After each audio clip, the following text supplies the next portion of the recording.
हमें अक्सर अमीर लोगों की जो चीज़ें रहती है वो बहुत पसंद आती है, चाहे उनकी गाड़ी हो, उनका बैंक बैलेंस हो या फिर उनके रहने का लाइफ़स्टाइल होता है।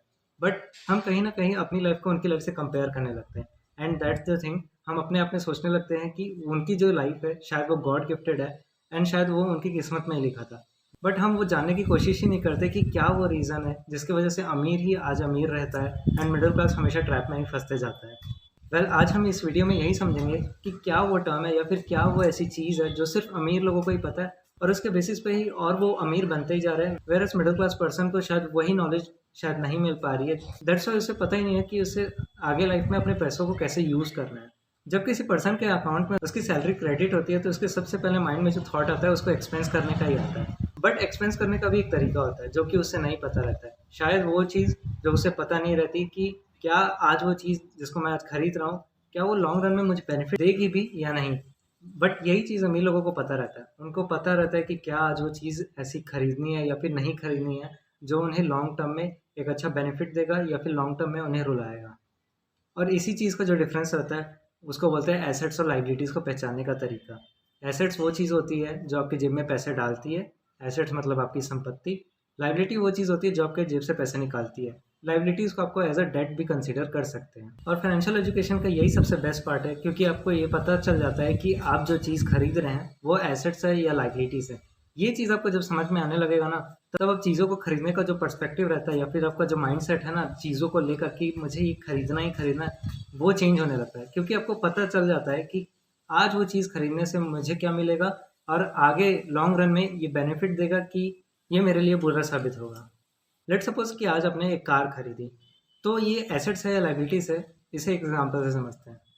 अगर आप आज कार लेते हैं तो हर मंथ में उसकी ईएमआई भी देनी पड़ेगी। अगर आपने उसे लोन पे लिया है तो मतलब पैसा जा रहा है। अगर आपने कार लिया है तो हर वीक उसमें पेट्रोल भी लगेगा उसे चलाने के लिए, तो आपके जेब से पैसा जा रहा है। हर मंथ में एक सर्विस भी होगी जिसमें एक कॉस्ट लगेगी, तो वो भी आपका एक्सपेंस हो गया, मतलब कि आपके जेब से पैसा जा रहा है। कुल मिला के समझ में ये आता है कि एक गाड़ी जिसको आप अपनी खुशी के लिए लेते हैं, शुरू-शुरू में तो वो बहुत अच्छा आपको एक बेटर फ़ील कराए कि आपने कुछ अचीव कर लिया। बट इन द फ्यूचर शायद वही आपको प्रॉब्लम करने लगे जब आपको उसका बिल पटाना पड़े या फिर आपको उसकी ईएमआई भरनी पड़े।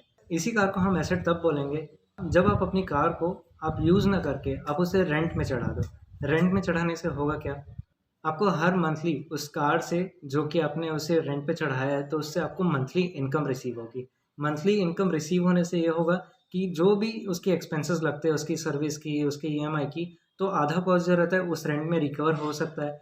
तो आधा एक्सपेंस तो उससे कवर हो जाता है एंड बाद में अगर कुछ बचता है तो वो आपके हाथ में आता है।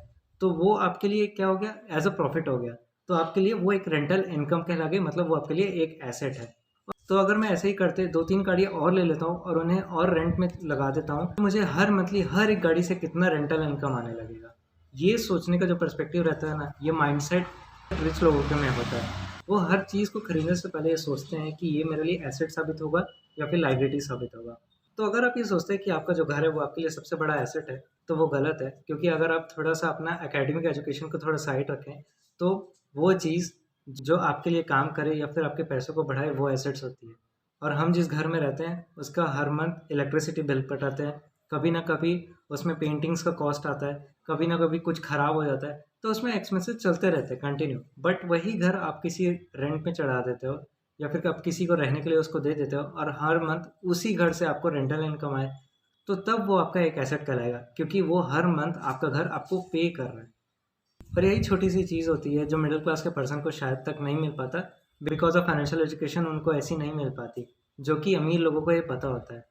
उनको पता होता है कि क्या मुझे ऐसा बिल्ड करना है आज जो कि मुझे लॉन्ग रन में बहुत बेनिफिट दे। व्हेयरएज़ मिडिल क्लास पर्सन सिर्फ बेनिफिट के बारे में सोचता रहता है, उसे लेविश लाइफ़स्टाइल इतनी प्यारी हो जाती है, लॉन्ग रन के लिए उसकी कोई प्लानिंग ही नहीं रहती।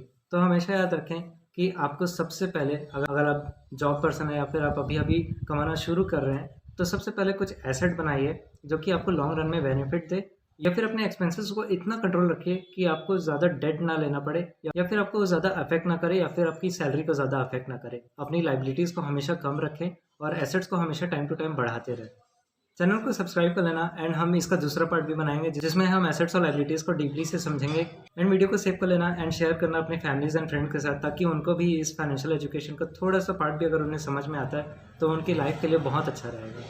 तब तक के लिए अपनी हेल्थ का ध्यान रखें एंड मिलते हैं नेक्स्ट वीडियो में।